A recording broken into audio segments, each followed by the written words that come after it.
ರೇಣುಕಾಸ್ವಾಮಿ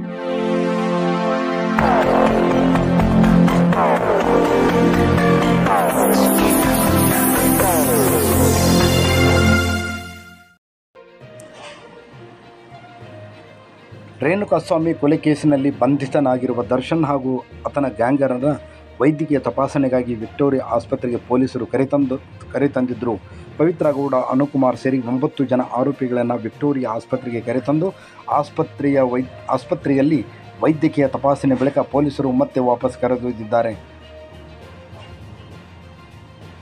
ನನ್ನ ಕೈ ಮೇಲೆಲ್ಲ ಟಾಟಾ ಹಾಸ್ಕೊಂಡು ಹಾರ್ಟ್ ಹತ್ರ ಎಲ್ಲ ಫೋಟೋ ಹಾಸ್ಕೊಂಡಿದ್ದೀನಿ ನಾನು. ನನಗೆ ಇಷ್ಟೊಂದು ಅಭಿಮಾನ ಅವ್ರು ಕಂಡ್ರೆ ನಿಮ್ಗೆ ಯಾಕ್ರಿ ಅರ್ಥ ಆಗ್ತಿಲ್ಲ? ಆ ಮನುಷ್ಯತ್ವನೇ ಇಲ್ವಾ ನಿಮ್ಗೆ ಯಾರಿಗೂ? ನಮ್ಮ ಬಾಸ್ ಮೇಲೆ ನಾಚಿಕೆ ಬೇಕು ನೀವು.